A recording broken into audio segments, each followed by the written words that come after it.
Oi, eu sou a Otávia e hoje a gente tem mais um doce sem culpa.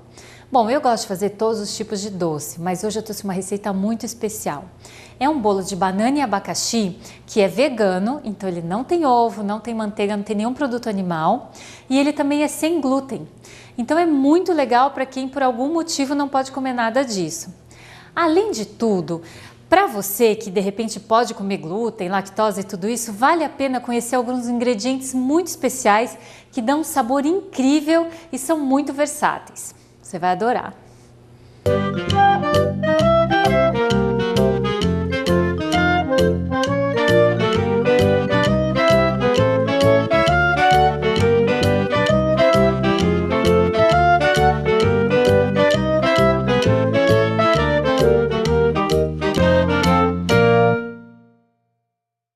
Para começar, eu queria mostrar para vocês a farinha que eu estou usando nesse caso. Como eu disse que o bolo era sem glúten, essa farinha chama farinha sem glúten. Ela é uma pré-mistura. Geralmente é uma mistura de farinha de arroz, fécula de mandioca ou às vezes fécula de batata. Só que você já encontra pronta para vender assim. E eu recomendo usar as que você já encontra pronta porque a farinha de arroz vai ter uma granulação muito mais fina. Então a textura final vai ser muito melhor, certo? Então farinha sem glúten. E a receita é muito simples, a gente vai peneirar todos os nossos ingredientes secos. Então essa farinha, canela, bicarbonato de sódio, fermento, um pouquinho de sal, uma pitadinha e outro ingrediente especial, que é a goma xantana. Você já ouviu falar? Mesmo que você nunca tenha ouvido falar, pode acreditar, tá bem fácil de encontrar no mercado. A goma xantana, ela é esse pozinho branco, é super neutro. Ela age deixando as nossas misturas mais estáveis e no caso do bolo, ela vai ajudar a massa a reter o ar que vai ser criado pela reação do fermento. Ela ajuda o bolo a ter estrutura e ficar um bolo fofinho e gostoso, como se fosse um bolo tradicional, certo? Só presta atenção na quantidade, porque você não pode colocar demais, você não vai ter um bom efeito. E ela pode dar uma textura meio pegajosa para algumas preparações. Então eu vou peneirar minha goma xantana junto com os ingredientes secos. Só para ter certeza que a mistura vai ser bem legal e você não vai ter nenhuma bolinha. E depois de fazer isso, a gente vai misturar separadamente todos os ingredientes que são líquidos e o açúcar. Então nesse caso a gente está usando açúcar comum, vou colocar baunilha, vou colocar óleo, eu estou usando óleo de girassol que eu gosto muito, e o leite, eu estou usando leite de amêndoas. Poderia ser leite de arroz também. Nesse caso, os dois dariam um resultado muito parecido. Leite de amêndoas ou de arroz, porque aí o bolo também, né, como eu comentei que ele seria vegano, ele não teria lactose, é legal usar um leite vegetal. Os leites vegetais também estão bem fáceis de serem encontrados atualmente. Feito isso, a gente vai misturar os líquidos nos secos que foram peneirados. Pode colocar tudo de uma vez. E eu já vou acrescentar também as frutas. No caso, banana nanica, que eu amassei, e o abacaxi. Eu estou usando abacaxi em calda, picado em cubinhos. É legal ele escorrido, não coloca muito da calda, porque a massa pode ficar muito molhada. Depois que essa mistura estiver homogênea, eu vou acrescentar as nozes. Um segredinho para bolos nesse estilo, que não são massas tradicionais, é nunca misturar demais a receita, porque a gente tem uma massa com uma estrutura muito mais delicada do que uma massa tradicional. Então todo o ar que vai ser criado pela reação do fermento e do bicarbonato, a gente quer que fique na massa. Se a gente começar a misturar demais, o resultado não vai ser tão legal. Então eu vou misturar só até ficar homogêneo. Vou colocar as nozes, mexer rapidinho e o último ingrediente vai ser a água quente. Essa água também é importante para o processo de fermentação do bolo. Bem no final. Vou misturar, como eu falei, bem rápido, só até ficar homogêneo. E aqui, se você gostar, você também pode colocar um pouco de cravo em pó, gengibre, combina super bem também com esse bolo. Pronto, ó. Terminei de misturar tudo, tá homogêneo, tá pronta a massa. Para assar essa massa, a gente vai usar duas formas redondas. Essa daqui tem 20 centímetros de diâmetro, um tamanho ideal. Untada com óleo vegetal, pode ser óleo de girassol, o mesmo que eu usei na receita, e polvilhada, como a gente faz com qualquer receita de bolo. Só presta atenção que, como é um bolo sem glúten, a gente polvilha com a mesma farinha sem glúten que a gente usou na massa, certo? Então, untar, polvilhar, forno pré-aquecido a 180 graus, mais ou menos 40 minutinhos ele vai estar pronto. A gente vai assar até ele ficar dourado, crescido, e aquele velho teste de espetar um palitinho no centro e o palito sair limpinho é perfeito. Bom, agora chegou a hora da cobertura do bolo, que é um glacê cremoso de baunilha muito gostoso. E essa receita, ela não vai servir só para esse bolo, você vai poder usar para acompanhar uma salada de frutas, para colocar num bolo de chocolate, combina super bem, para usar como cobertura de cupcake, é muito gostoso. E ele também usa alguns ingredientes assim um pouquinho especiais. Para começar, leite de amêndoas, que eu já coloquei aqui no copo do liquidificador. Nesse caso, é muito importante usar leite de amêndoas ou leite de castanha de caju, porque eles são mais ricos, mais consistentes. Se a gente fizer com leite de arroz, ele é muito ralinho, não vai dar o mesmo resultado, certo? Então, coloquei o leite de amêndoas aqui.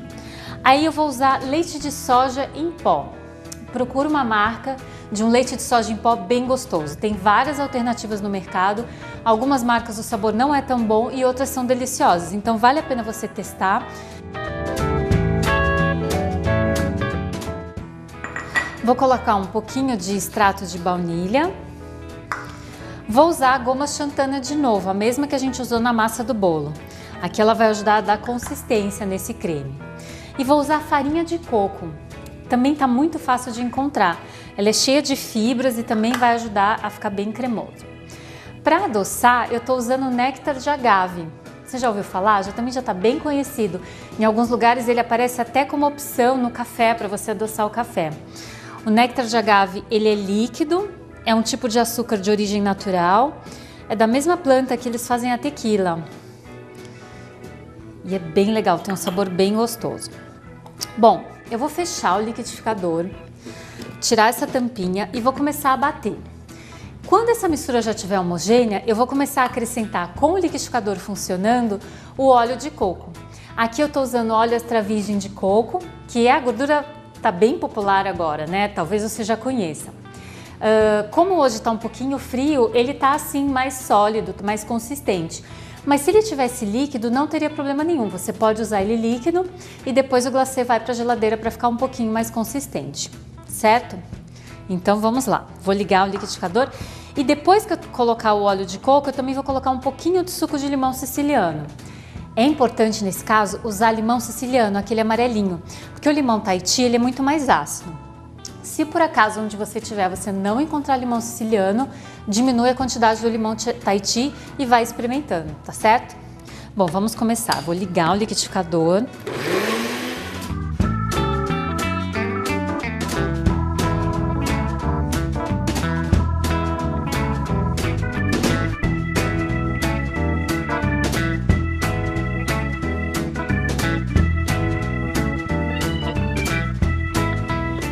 Pronto, coloquei tudo.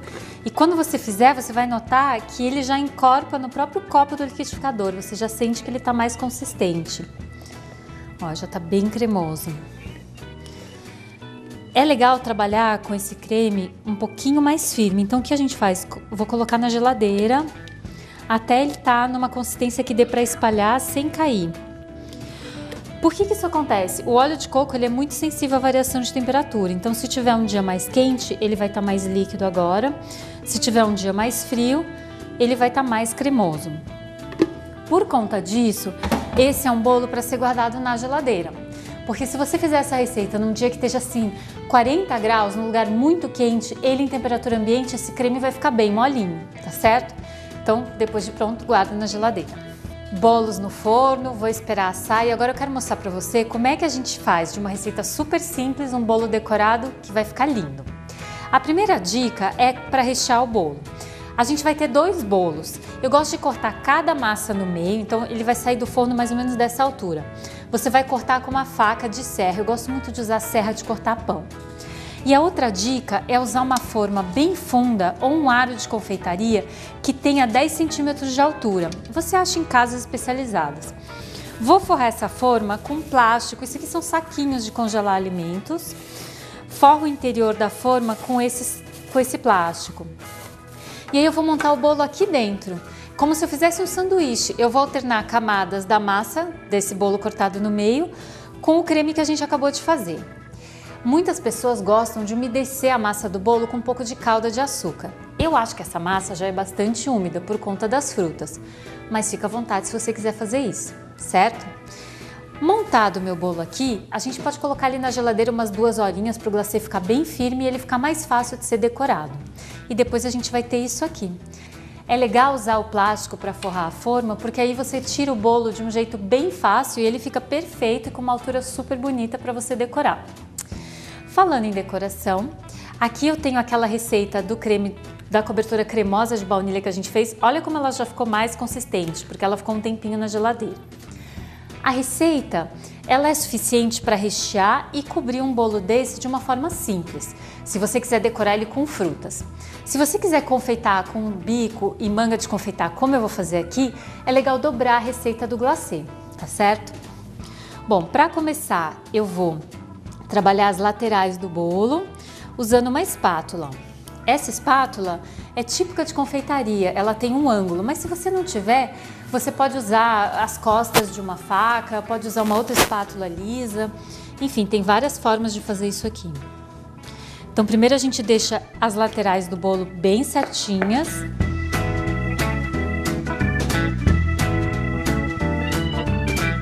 Bom, tô finalizando a lateral antes de decorar. E só lembrando, a receita completa, com todas as quantidades, todos os ingredientes, tá no cheftv.com.br, tá certo? Bom, bolo coberto, agora a gente vai decorar. Eu tô usando uma manga de confeitaria descartável e um bico pitanga grande. Tá dando pra ver? Poderia ser outro, mas é legal ser um bico com uma textura maior porque vai dar um efeito bem bonito. Então, a dica para usar a manga é sempre virar assim, segurar por dentro, porque você não vai fazer sujeira, e colocar o creme aqui.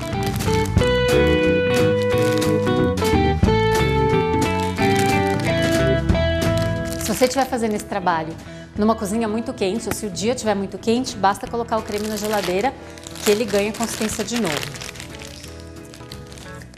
Sempre legal torcer aqui em cima para o glacê não voltar. E agora a gente vai fazer um trabalho de rosetas, que é um ponto bem legal que a gente faz assim. É só um círculo, uma do lado da outra. Vai ficar um efeito bem bonito e é bem simples.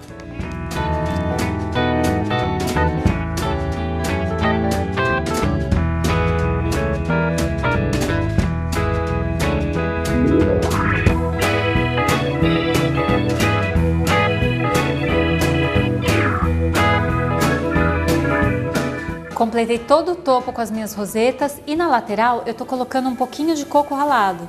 Você basta completar as laterais com o coco seco, é bem fácil. E depois que você tiver colocado em toda a lateral, a gente limpa a base da forma.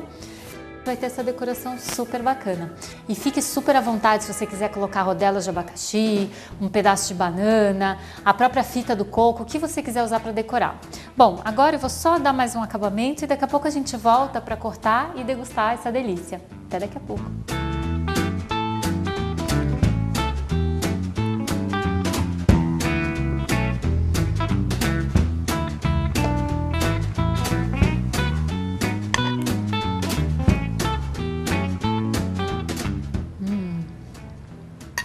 Muito gostoso, super úmido, os pedacinhos de fruta e um glacê bem cremoso e com gostinho de baunilha. Você vai amar. Bom, é isso. Até o próximo Doce Sem Culpa.